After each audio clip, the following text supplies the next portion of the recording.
Hi friends, welcome to my channel. ఎలా ఉన్నారు? అందరూ బాగున్నారండి. మేమైతే హైదరాబాద్ వెళ్ళామన్నమాట క్రిస్మస్కి అని చెప్పాను కదా.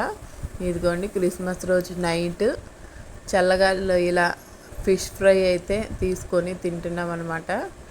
వేడివేడిగా టేస్ట్ అయితే సూపర్గా ఉందండి. పిల్లలకి ముళ్ళులేమి లేకుండా ఇచ్చారు. ఇంకా మాకైతే నార్మల్గా అయితే తీసుకొని ఇక్కడ ఎంజాయ్ చేస్తున్నాము. టేస్ట్ అయితే సూపర్గా ఉందని చెప్తున్నారనమాట మా పిల్లలు. ఈ ఫిష్ ఫ్రై తిన్న తర్వాత మేమైతే ఎయిర్పోర్ట్కి వెళ్ళామండి.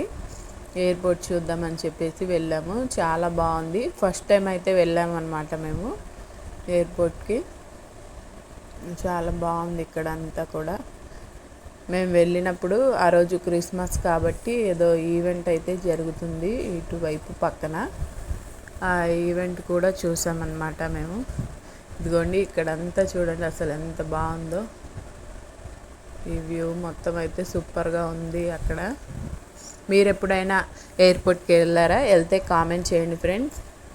నేనైతే ఫస్ట్ టైం వెళ్ళాను అనమాట. చాలా బాగా అనిపించింది. ఇదిగోండి, మొత్తము వీడియో అయితే తీశాను. తర్వాత ఇంకా ఇంటికైతే వచ్చేసామన్నమాట. మరి మీలో ఎంతమంది క్రిస్మస్ని ఎలా సెలబ్రేట్ చేసుకున్నారో కామెంట్ చేయండి ఫ్రెండ్స్. ఈ వీడియో అయితే చాలా రోజుల నుంచి పెడదామనుకొని ఇప్పుడైతే పెట్టానన్నమాట. ఒకసారి వీడియో మొత్తం అయితే చూసేయండి. మీరు క్రిస్మస్ ఎలా సెలబ్రేట్ చేసుకున్నారో కామెంట్ చేయండి. ఎక్కడ సెలబ్రేట్ చేసుకున్నారో కూడా కామెంట్ చేయండి ఫ్రెండ్స్. మేమైతే ఈసారి హైదరాబాద్లో అయితే ఇలా సెలబ్రేట్ చేసుకున్నామన్నమాట. ఇంకా మేము ఏమేమి వండుకున్నామో కూడా మీకు వీడియో అయితే అప్లోడ్ చేస్తాను friends. Thank you for the watching. Bye. మా వీడియో మీకు నచ్చినట్లయితే ప్లీజ్ మా ఛానల్లో ఒక లైక్ చేయండి, సబ్స్క్రైబ్ చేసుకోండి ఫ్రెండ్స్.